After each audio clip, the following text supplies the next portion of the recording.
Good morning. Hey, it's Mark here. It's another morning rant. Okay, look, here we go again. Now, yesterday I did a morning rant on Rachel Maddow reporting about three states.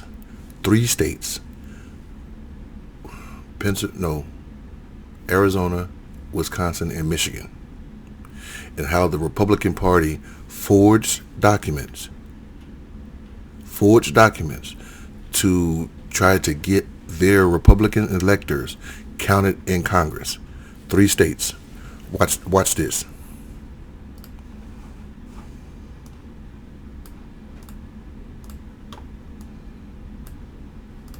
Picked these 5 states to show you what the real electoral vote ascertainment documents look like. I picked these 5 because thanks to the watchdog group American Oversight, we now know that in all 5 of these states, Republicans also prepared forged fake documents that were sent to the government proclaiming that actually these other electors were the real electors from these states. Now, they were not just 3. There was 5. And they were all battleground states. How many other states did the Republican Party do this in? If she keeps finding fake electors in all the battleground states, and I think it was more than 5, how many more states did the electors from the Republican Party try to forge documents to become the real electors in Congress? And they were casting the state's electoral college votes not for Biden, but for Trump. Just watch this. Tell me if you notice something as I show you these. So this is the documents from Georgia. In Georgia, that's the real electoral vote document on the left. The brown that's one. The forgery. The tan one is the Republicans real one. On the right. Now let's do Nevada. In Nevada, that's the real one on the left, and that's the fake one on the right. They couldn't even go to Google and like cut and paste the damn letterhead on these documents. They just type some crap up. At a minimum, you can go Google in Adobe Edit and get the damn letterhead. They couldn't even do that. Here also is Wisconsin, where we reported on their forgery last month. That's the real one on the left and the fake one on the right. Here's Michigan, where we reported their forgery last night. It's the real one on the left and the forgery on the right. And lastly, here's Arizona, the real electoral vote document on the left and the fake one on the right. Wasn't 1 state, wasn't 3 states where they did this. It was at least 5 states. At least 5 states. Now obtained forged documents created by Republicans. And it's not like they sent them in saying, hey, we know we're not the real electors because Biden won here, but here's our names for posterity. Here's our names for your records. No, they actually created these fake documents purporting to be the real certifications of them as electors. I mean, here it is in the forged document from Georgia. Look at the language. We, the undersigned, being the duly elected and qualified electors from the state of Georgia, do hereby certify you are not the duly elected and qualified electors for the state of Georgia. You are not. But that. So those people, and I'm looking at the names right now: Joseph, Brandon, James, Ken, Carroll, Vicky Townsend, Consiglio, Carol Hall Fisher, Honorable Burt Jones, Gloria K. Godwin. Those people at a minimum need to be subpoenaed and questioned to find out who told them to do this. I'm not saying they typed that up, but they signed the documents. So they signed something that was a forgery, that was a fraud, that was a fake. And they all need to be sat down and questioned. If not, tried and convicted. Because these are federally forged documents that were sent to the Congress. And these are all felonies. Let's keep going because I want y'all to see something. Your language just like that is in all of these. They all match. Exactly. Same formatting, same font, same spacing, same wording. almost the exact same wording, all of them. Now, you might remember on last night's show, we noted that the forged documents from Michigan and Wisconsin looked really similar, looked really alike, but the Arizona one actually looked a little bit different. Here's the amazing thing we discovered today about Arizona. It looks like there were actually 2 sets of forged Electoral College documents. They did it sent twice. in by Arizona Republicans. There was the sort of hoopty, different-looking one that we showed you last night, which has notary stamps all over it and stuff. That was the one that was obtained by Politico.com that we showed on the air here last night. But now, as of today, thanks to American oversight, we have obtained another one, also from Arizona, also a forgery. A whole different set of Republican imposters sent in this one in Arizona. And that one matches exactly all of the other forged electoral votes from the 6. So what she's saying is this may be a coordinated effort, because the first one that was sent was, she said it was a hoopty one, it was a ghetto one that they just put together, and that notary public needs to be questioned. Who sent that document into you? Because notaries didn't have anything to do with this. They just certified that the person signing that document is who they are. They attest to who they are. But they also have a log as to who was there in their office that came in and asked for the notary. So that person needs to be questioned. But whoever is coordinating this, the one on the left, they threw that one out, and then they went with this other one that was cut and carbon copy of all the rest of the states. So this is a coordinated effort by the Republicans. Now, I'm not saying that the Republican National Committee did it. This could be a coordinated effort among state legislatures. Other states that we have found. Excuse me, from the 4 other states that we have found. In these 5 states, one of the 2 forgeries from Arizona and those 4 other states, the forged documents all match. This would therefore appear to be some kind of a coordinated effort. Or at least someone gave Republicans in all these states the same template for creating these false records. Somebody. Because they all have the exact same language, they all have the same font, they all have the spacing, they all have the same formatting. That doesn't happen by accident. Who organized this? Now, at the time this was happening, Pennsylvania Republicans, Pennsylvania is not one of the states we've been talking about here. Now, listen to what Pennsylvania did, because Pennsylvania was another battleground state. Listen to what they did that was opposite of what the other 5 forgery states did.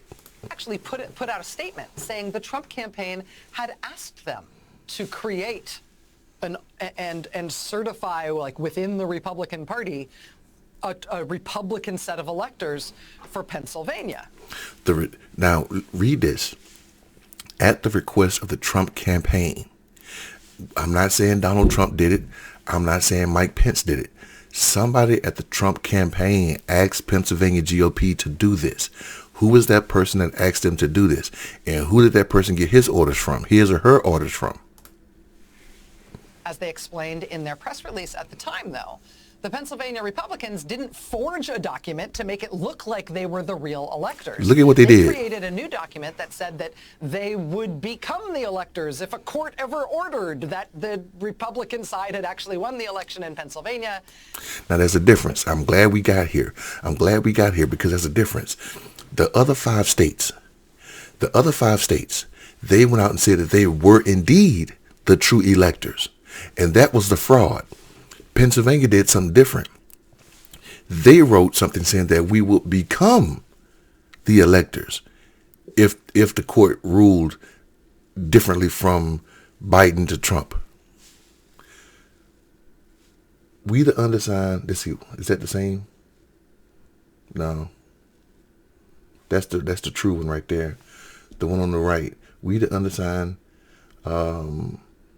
on the understanding, oh, here we go. The one on the right, the white one. We, the undersigned, on the understanding that if, as a result of a final non-appealable court order, or other proceeding prescribed by law, we are ultimately recognized as being the duly elected qualified electors. So they were saying that non-appealable means that it goes to the Supreme Court and there's a final decision, and can nobody appeal the decision. If that's the case, we will become the electors. The other 5 states didn't do that. They just said that they were the electors. They didn't forge a document saying they believed they were. They were purporting to be the official electors from Pennsylvania.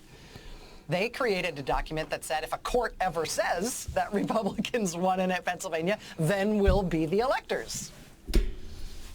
Now, they say the Trump campaign advised them to create that alternate slate. We're trying to track down the claims in that statement. If, in fact, the Trump campaign was commissioning Republicans not just to create contingent slates of electors in case the results were ever reversed by courts, but if the Trump campaign was commissioning Republicans to forge official-looking documents in multiple states where the wrong electors actually purported to be the real electors, well, we will do our best to get to the bottom of that. I slept good. Come on, Odell. You just had to mess me up, huh? So, let's keep going, people. Now, one of the Trump officials who has pled the Fifth, who has invoked his Fifth Amendment rights against self-incrimination in order to avoid... And there's a reason why he did that. Investigation. His name is Jeffrey Clark, former Trump Justice Department official named Jeff Clark. Clark, you might remember, he's the one Trump reportedly tried to install as Attorney General right at the end. Best we can tell from public reporting, Trump seemed to like the cut of his jib after Jeff Clark drafted a letter that he insisted must go out on Justice Department letterhead to some of the states that Trump lost, including Georgia. This letter that was reportedly drafted by Jeff Clark was addressed to the state government in Georgia. Stand by. She's going somewhere with this. I want you guys to hear this. It was reportedly going to be sent to multiple other states as well. And the letter falsely stated that the U.S. Justice Department was investigating serious, credible claims of fraud in the election in that state, and that the state legislature there should therefore consider holding back the state's electoral college votes. Jeff Clark drafted this letter from the U.S. Justice Department to go to Georgia and other states. And because the rest of the Justice Department wouldn't sign off on it and do it, Trump tried to install Jeff Clark as Attorney General so Jeff Clark could send that letter and sign it, Attorney General. I wondered why Jeff Clark wanted this guy, Donald Trump wanted this guy to be, I don't like her face like that. I mean, Jeff Clark, they were trying to put him in at the last minute. Who would change an Attorney General in a lame duck session in December when you are about to lose the White House? Who does that? There's a reason why he did that.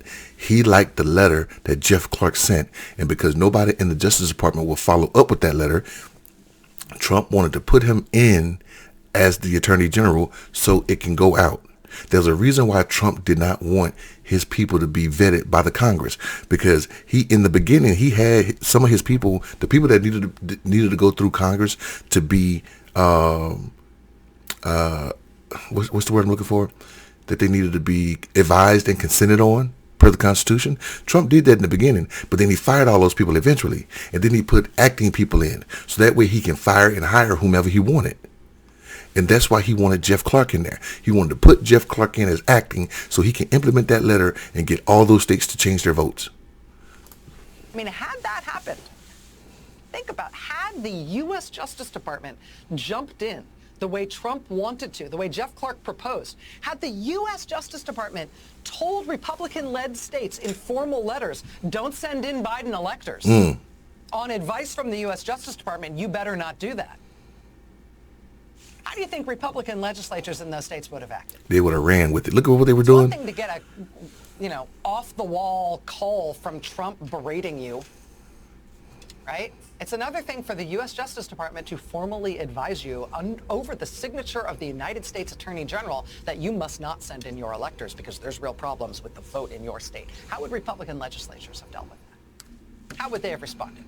We would be living in a very different country right now had that U.S. Justice Department letter actually gone out to the states. I'm not even sure all of us would be living in the same country as each other anymore had that letter actually gone out. That was just insanity. That would have been as radical as Trump's other reported idea to send the National Guard out to seize the voting machines and rerun the election. And I tell you what, that would have set a precedent. That would have set a precedent for every attorney general. If the president did not like the way the election went, he could send out a letter he can use his attorney general to send out letters to say, hey, cancel that election. That would have set a precedent Do you understand? Democrats and Republicans would have done this. That would have set a precedent. If Trump's attorney general had sent out a letter like that saying don't send those votes in, don't send those electors in, and the states complied and Trump won again, that would have set a precedent when the next guy came in or the next person came in. Because let's say a Democrat would have done that. He don't like those electors, so he uses his attorney general to go out and say, cancel those electors, cancel those votes because they're not legit, and keep that Democrat in power. That would have set a precedent. It would have been just that radical had the U.S. Justice Department intervened to and we would stop not have a country anymore. the administration of the election in that way. Here's the thing. That insane draft letter, that letter explicitly describes these forged slates of electors from multiple states.